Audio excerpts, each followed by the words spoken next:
Um, so we are just discussing the various external sources of recruitment, and we discussed two of them. But let me just like read it out. So the first one we discussed was management consultants, and the second one is public advertisements. Right now, moving on to the third one, that is campus recruitment. So is this word familiar to you? During your graduation also you must have seen some companies coming to your place, to your college for campus recruitment, right? So why does companies prefer that? Because if they are looking for freshers, then they can always approach a B school. And B school, as in, I'm not just talking about B school, this is just an example if they're looking for any management trainees. But otherwise, let's say that even for engineering colleges, they come and hire freshers from, like, fresh engineers also. So likewise, before you graduate or before you post graduate complete that, your placements are done. So in the good organizations, because you're already studying, right? You are fresh, you already are learning management concepts and engineering concepts, and companies want somebody who at least who at least possess knowledge. So then they hire freshers who are talented, who are good, who are committed, who are disciplined, and then they provide the type of training which is needed. And like, mainly it is the placement, but for a period of 1 year, let's say, you will be on a probation. So if your performance is good, then obviously you become the permanent employee of the company. But this is one external source where if freshers are needed, then companies always like to go to the campus, because they get like more number of people from one place, right? If a college is reputed, then at least they know that students who belong to that college, at least, are good. At least they are sound knowledge wise, they are sound, they are good, they are disciplined. And so rather than putting the applications, like openings, or the applications or the ads somewhere in other spaces, it becomes much easier for them to get large number of candidates from one place. So campus recruitment is one source.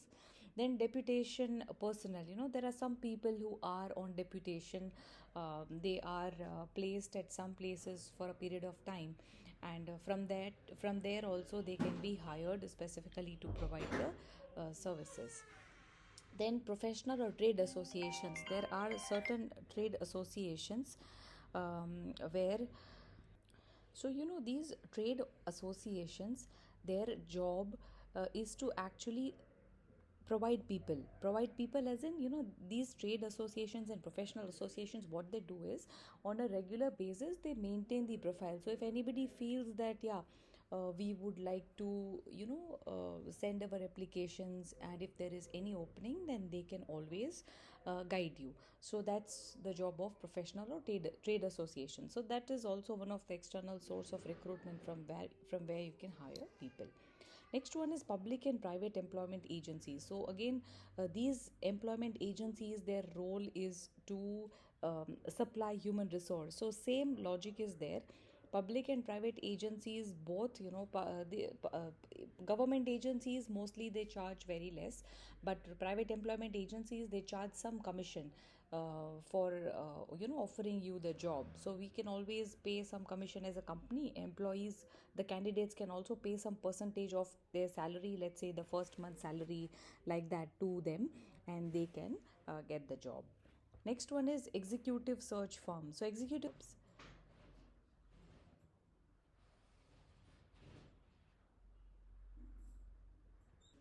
Yeah.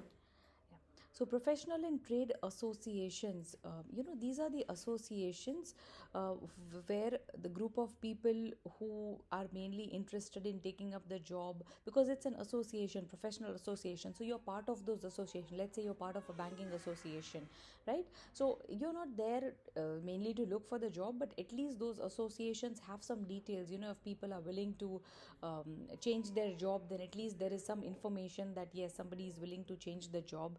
So likewise, you can get the information from professional or trade associations. Then there are public and private employment agencies. So these agencies, employment agencies, their main job, their main role is to actually offer the job. So public agencies, also, these are the places wherein they always invite applications. So people whoever is interested in applying for the job, they always send their applications, and whenever recruitment happens, then they are informed that okay, this company is having the recruitment. And then there are certain companies, government companies, they always go to these employment agencies to hire candidate, because at least that's how government can also provide the job to people. And private agencies are also doing the same job. But private agencies, what happens is they charge some percentage. They charge percentage from the employer also for providing them the candidates. And they also charge take some commission from the employee and employer both, uh, for for sharing their applications and for providing the good candidates to the companies. So that's how they work. Next one is executive search firms. So, as the name suggests, it's an executive search. So, it is mainly to fulfill the executive level positions. What happens is, for only for executive level positions. So these firms, they maintain the data, they maintain the record, of executive level people who are looking forward to some kind of change. And whenever any company needs executive level people, then it becomes much easier to gather the applications from these firms. Next one is special events. Now there are some special events also which happens in recruitment. For example, there are some job fairs you must have read in the newspaper somewhere, or you must have read it online. Then there are job fairs which are happening. So such kind of events, there are sometimes, there are some special training programs. So you go and gather people, you go and select candidates from there, because you know that they are taking some kind of training, and then it becomes much easier to hire good candidates. So special events are also sources of recruitment. Then comes the vocational vocational guidance counselors. So what are vocational guidance counselors? So these vocational, so we are talking about those professional guidance counselors, who are offering some kind of guidance to the people who are looking forward to take up some job. So mainly it is specifically related to a particular profession, wherein you receive the guidance, and you can approach those counselors, because they will know who is looking for a job or who has been recently trained. Then there are self-initiated walk-ins and write-ins. Means you can anytime write or walk into the organization and apply for the job. Or nowadays write-ins. So nowadays you must have seen, like I was talking about, I showed you about Tata, right? And there is a section called career. So mostly these days, each and every good organization will have this section called careers on their website. You go, whichever company you like, you go and see, is there any opening at the moment, right? Because whenever there is any opening arises, they always put it on the website, and you can always go and see, and then you can write to them or send your applications. And then last one is computer database. Companies maintain the database for the external people. Like let's say that this time 100 people have applied, but I could only offer job to 5. But in my database, I have applications of so many other old employees. So what I can do is I can always write to them, and uh, not write to them, but I can always get in touch with them and see if they are still looking for the job. And then it's great, we find it through our computer database. So this is how these are the various external sources of recruitment. Once again, I'll read: management consultants, public advertisements, campus recruitment, deputation personnel, professional or trade associations, then public and private employment agencies. See, we are talking about private employment agencies or management consultants. I'll just share some examples: executive search firms, special events, vocational guidance counselors, self initiated walk ins and write ins, and computer database. Computer database. See, check this out. So I was talking about some employment agencies, right? So there are some agencies which are called recruitment process outsourcing agencies, and these are some of the famous names in India. That is MCorp Management Services, Corporate Care, Archie's, Sigma, Synergia. So there are many other firms like this, right? Wherein companies, what they do is, because recruitment is a very time consuming and expensive process, of course. It's not easy to identify the right type of person, or you need to know that what will be the right place or right medium through which you will advertise. So that's why big companies don't have so much of time for this. So what they do is, like, they just outsource these services. What they will do is, because these agencies have access to so many applications, who are willing to join or willing to work. So what they do is, they would just share their requirement, that this is what the requirement is, these are the type of applications which they are looking for. And accordingly, recruitment agencies, either they will have so many applications coming to them, or they will do the same job of sharing the advertisements on behalf of the company after understanding their requirement.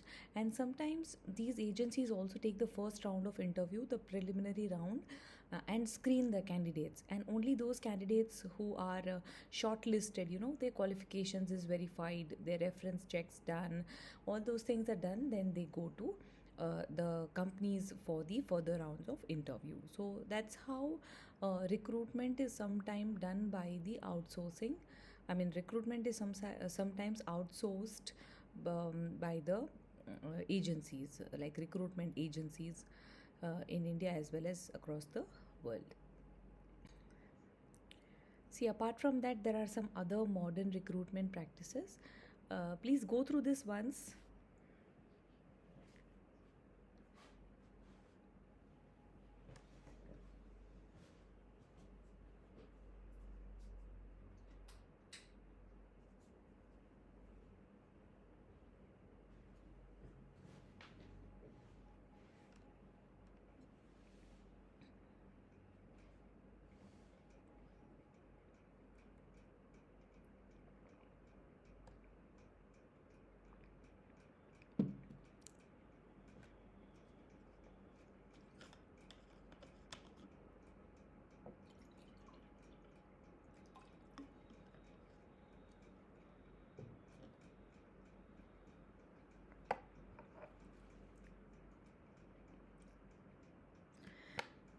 I hope you read.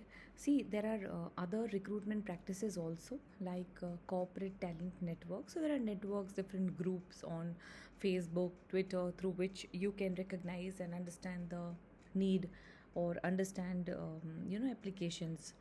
Then there are social sourcing like LinkedIn and other social networks also, and other technological tools like Remarkable Hire, Talent Bin, and all that. So these organizations also help in identifying which are the prospective employees. Then there are some modern employment brand also. See, organizations promote their job vacancies on the first page of their website apart from the career section. So that is TMP and Future Step, Pinstrip are the firms that help organizations build this modern talent brand, which narrows down the search for the right candidate. So that's what also they do. Apart from the career sections, they also put their job vacancies on the first page in the very beginning. This shows how much important it is to find the talented employees.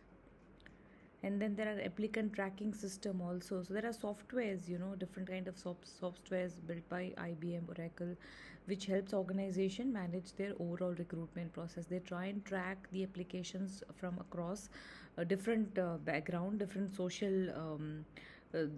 social networks through that, and that's how they try and find out where what are the good applications that can be contacted.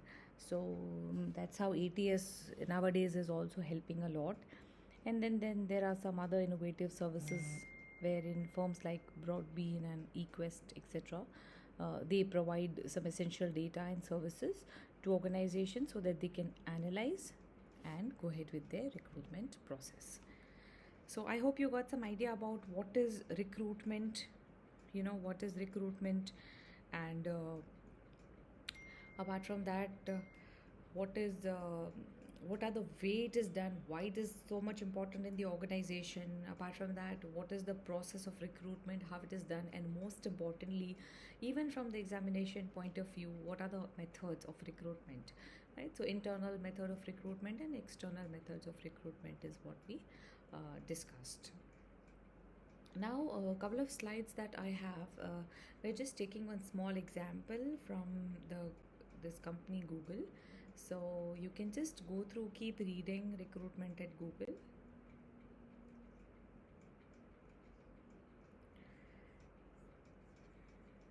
See, for Google, it always says that do cool things that matter. You have to be creative, fun, stimulating, people centric, all these things if you want to get hired. Yeah, these are just some statistics. Again, on a lighter note, nothing serious, right? It keeps on changing every year, but still, these are some of the statistics that will give you some idea. For example, getting a job at Google, Google receives over 1 million resumes per year because obviously everybody wants to work for a good organization. So, here also they are receiving like a huge number of, large number of applications per year.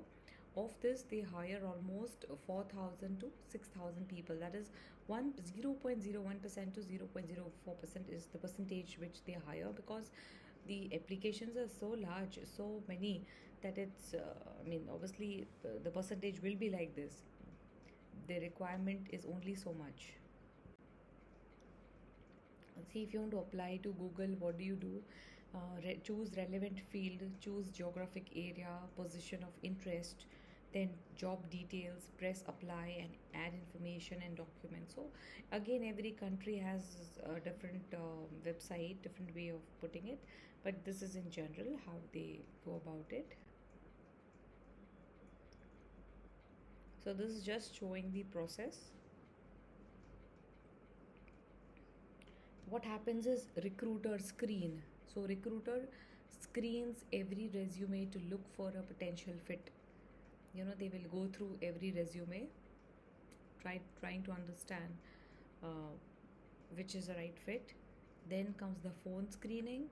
So recruiter will contact you, explains the process, and lets you know what to expect. So phone screening is also done. After that, on-site interview. So with almost four or five other people for 45 minutes each, like you can just expect around 45 minutes. And maybe some technical questions might be asked, some problems, some puzzles, some quizzes about the unconventional topics. You can expect on the on-site interview. That is another step, another phase in the interviewing process. And then comes the interview feedback. So each interview submits their individual feedback about the candidates, each interviewer, and a search is done to match the candidate's resume to employees' resumes.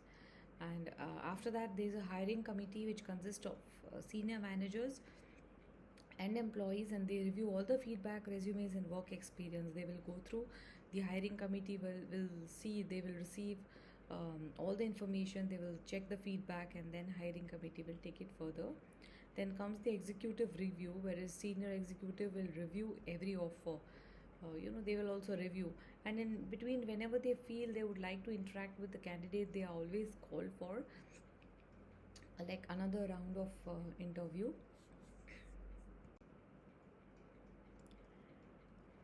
Then after that comes the compensation part. So there's a compensation committee which determines the appropriate total compensation for the offer, what they feel is proper for the candidate.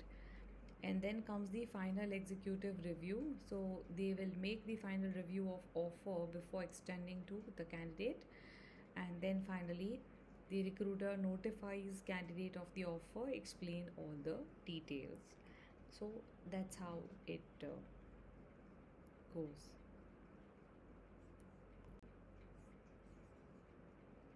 So for them, ideal candidate is one who's smart, who's team oriented, who's open to change and challenges, who has good leadership qualities, and who has googliness. right? That's the ideal candidate for them.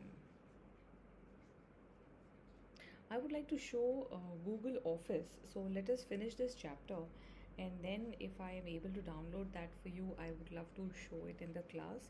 So you will know, see why so many applications are coming to Google, right? What makes it a great organization, so that you should know.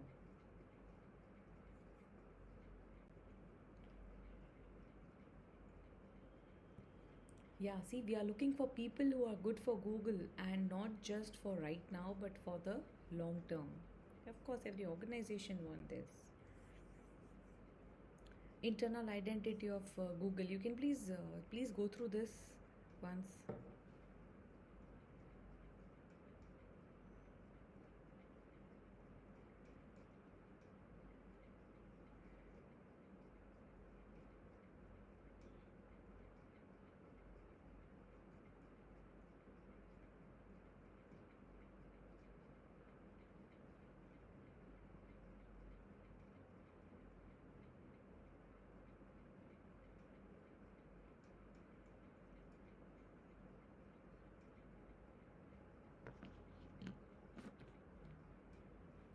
Like great work-life balance with adequate opportunity for career development. This is what employees feel who are working. They feel that you can feel that it's a really big company now. It's difficult to advance and a lot of red tape. Okay, some of them have that also. Google takes amazing care of its employees, be it trainings for work, education programs, support, or free massages. I got to meet many smart people, but the company towards the last part of my tenure has been way too political for my taste, okay? An incredible working environment, incredible facilities, food is the biggest perk. So obviously, every organization you will get mixed reviews, but just look at the majority, like actually what efforts company is making, for the betterment of the employees to help them balance their work and family. That is very important, which Google is doing well. That's why it is one of the favorite places to work. And as I said, that I will just take you through the offices here in India. One two places I will show you, so at least you will get to know how it looks like.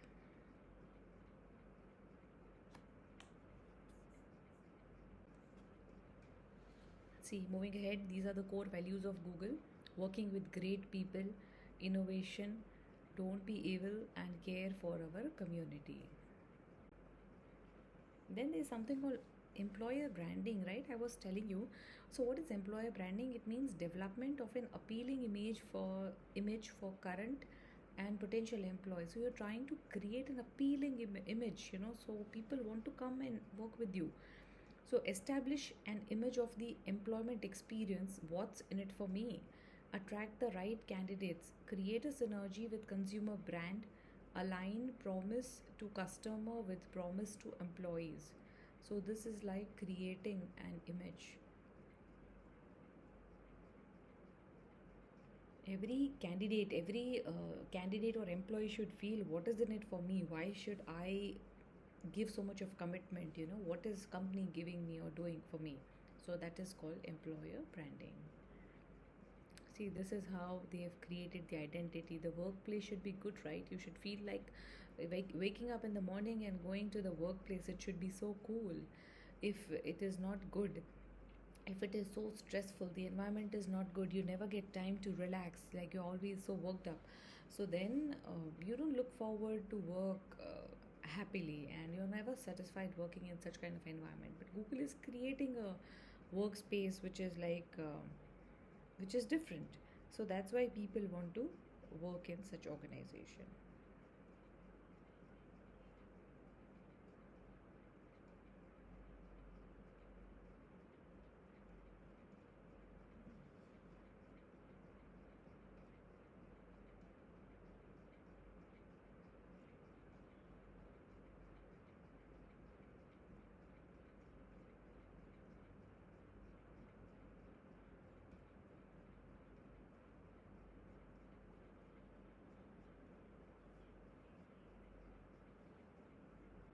See, they also have this funny, not funny thing, but it's great. Like just preliminary, quickly screening happens like this. I mean, see, this is just a billboard.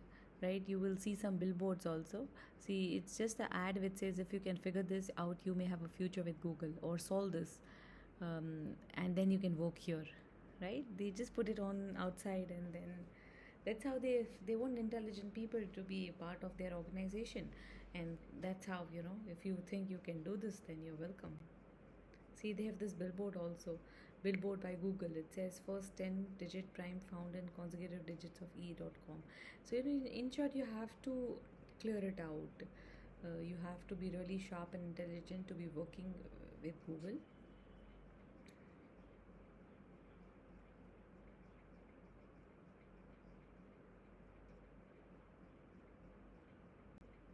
Now let me show you what is the how does the recruitment yield pyramid looks like.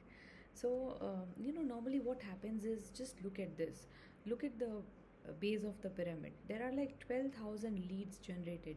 So it's just like Google, that so many employees are applying for the job in Google. Let's say 12,000 of them are applying. Out of that 12,000, mostly people will be screened. So hardly, let's say we will invite, out of 12,000 we will invite only 2,000 candidates for the interview. After that, only 1,500 candidates will be interviewed, because some of them will remain absent again. And out of 1,500, let's say thousands, we are making offer 2,000 employees. Out of that, only 500 will be the new hires. So imagine, look at the ratio. Out of 12,000, only 500 employees are getting hired. Right? This is the ratio everywhere. Even if you want to fulfill the positions, and even if you invite people come for the interview, most of them will not come. They just want, very few people will come, because it is difficult to attract good candidates, and then give them attractive packages so that they leave their existing jobs and join the other organization. So that's why it's difficult, first thing, to find good employees. And even they should accept the offers which you are giving them. So conversion ratio is also difficult. So that's how the recruitment pyramid goes. Some of the, yeah, this one thing, if you remember, we were discussing about the internal sources of recruitment, in which there was employee referrals, and I was telling you that employee referral is something which is used widely nowadays. So for example, companies like Cisco, they hire 55 to 60% of the employees through referrals. In Infosys also almost 40%. In TCS, hiring through employee referrals has increased by 175% in last 2 years. That means it is just increased. Employee referrals, it has just increased. So yeah, mostly the recruitment takes place through employee referrals. So I hope there's no confusion, no doubts till now. And what I would like to do is show you the video, but if I'm able to download it, I'll just verify once. If not, then we will continue with the next chapter of selection, and then I will come back and show it to you later, like after finishing that chapter, right? So okay, thank you so much for this, listening patiently to the chapter of recruitment, and now we are moving ahead.